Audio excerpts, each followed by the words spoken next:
Magandang araw sa lahat. Welcome po ulit dito sa atin channel ang Biyahe Ikomida. Maraming salamat sa lahat ng nag-subscribe, indeed.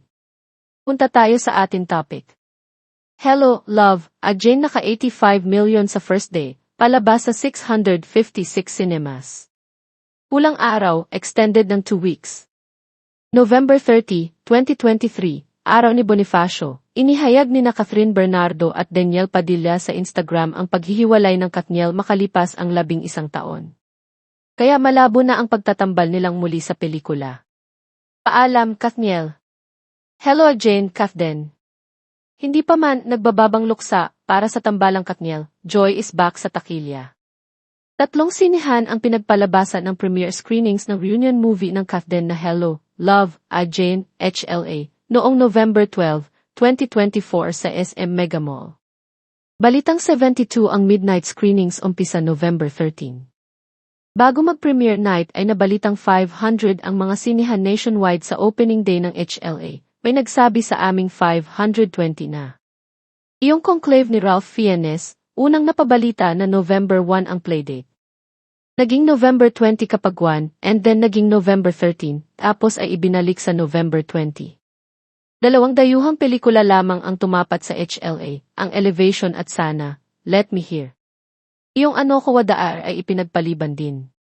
At yun na nga, ayon sa ABS-CBN News ay nag-open ang HLA sa 656 sinehan, pinakamarami sa kasaysayan ng pelikulang Pilipino. Ang first day gross daw nito ay 85 million, pinakamalakas sa history ng Pinoy movies. Sandamukal ang block screenings ng HLA. Ipinost ng isang kaibigan sa Facebook na habang naglalakad siya sa mall, ay nabigyan siya ng 2 libreng tiket para sa reunion movie ng Katden. 4 ang sinihan ng HLA sa opening day sa Robinsons Galleria. Magkasama kami ng katroykang Noel sa panonood ng 4 p.m. Screening sa Cinema 5. Sa tantya ko, wala pang 20% ang naupuan sa seating capacity ng naturang screening sa malaking sinehan.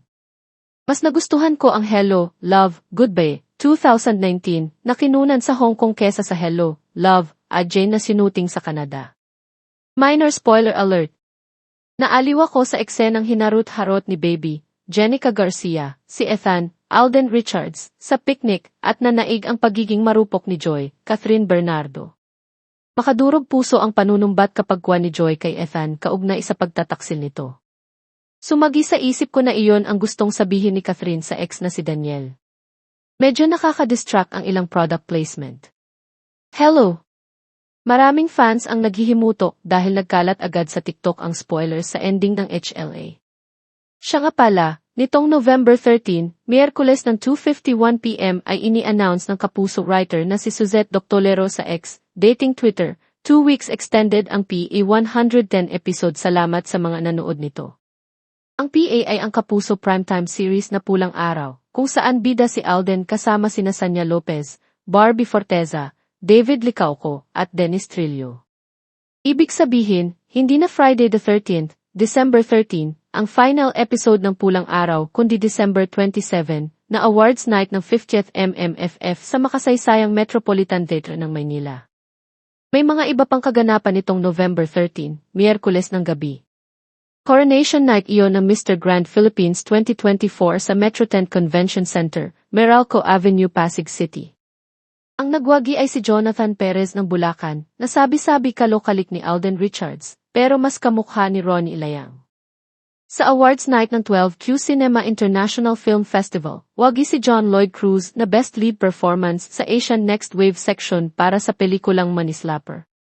Ang citation kay John Lloyd, para sa kanyang walang takot na paglalarawan, nagdadala ng lalim at intensity sa madilim na katatawanan ng pelikula at hindi kinaugalian na panlipunang kritisismo, isang pagganap na nag-iiwan ng isang pangmatagalang epekto at solidifies kanyang lugar bilang isa sa mga pinakamaraming nalalaman, aktor ng kanyang henerasyon. Kinabog ni John Lloyd sa nasabing kategorya sina Jasmine Curtis Smith, Manislapper, To Own, Don't See Rihi, Butterfly, at Shanina Cinnamon, Tale of the Land. At nito ring Wednesday night ay ipinagdiwang nina Aiko Melendez at Kong J. Konghon ang kanilang ika-7 anibersaryo bilang magkasintahan.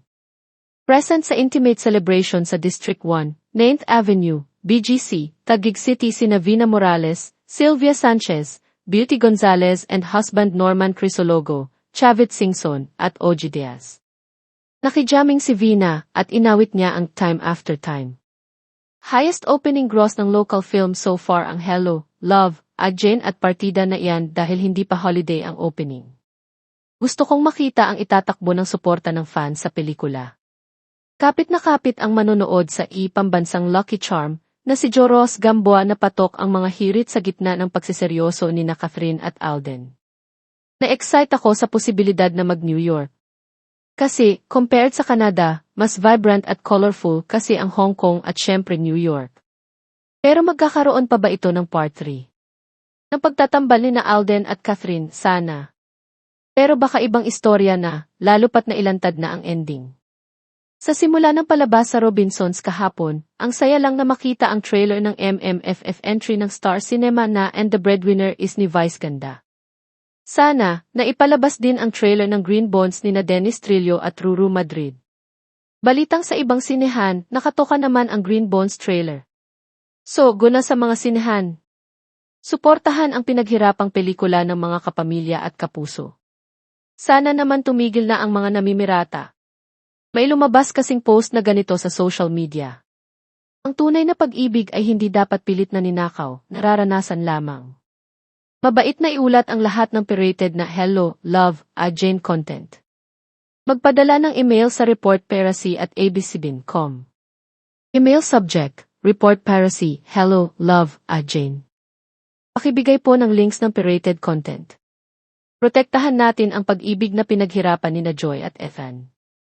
Please, tulungan natin ang ating industriya ng pelikula. Ayon sa napagtanungan naming source, umabot daw sa 15 million ang kinita ng block screenings ng Hello, Love, Jane sa unang araw pa lang, pati yung mga naibentang tickets sa mall tours nila. Idagdag pa riyan ang kinita sa mga sinehan na talagang malakas at umabot nga raw ito ng 84 million. Kaya tama naman yung inilabas na press release ng ABS-CBN na 85 million ang first day earnings ng HLA. Todo ang suporta ng Catden fans, pati ang mga Aldenatics at sangkatutak na fans club ni Catherine. Marami pa silang mga nakaschedule na block screenings, kaya inaasahang lalakas pa ito sa weekend. Hindi lang ito ikinatuwa ng Star Cinema at ng GMA Pictures, kundi ang lahat na film producers. May local films pang iso showing, kagaya ang Idol, The April Boy Regino Story at ang Huwag Mo Kong Iwan na sa November 27 ang playdate. Natutuwa silang ipinapalabas ang trailer ng mga pelikula nila sa mga sinehan ng Hello, Love, Jane para marami ang nakapanood. Naipopromote na rin tuloy ang mga pelikula nila. Kaya nakakatulong sa ating movie industry kapag may nagba-blockbuster hit na pelikula. Sana, tuloy-tuloy ang lakas nito kahit inaasahang bababa ang bilang ng mga manonood sa mga susunod na araw. Maganda naman ang feedback sa pelikula, kaya mukhang may staying power ito sa takilya. At yan ang ating latest showbiz chika update for today. Huwag kalimutan mag-subscribe, click the notification bell for more showbiz chika updates, like and share the video at pakisuportahan po ang ating Facebook page. Maraming salamat sa lahat ng nag-subscribe, indeed. Magandang buhay sa lahat, paalam.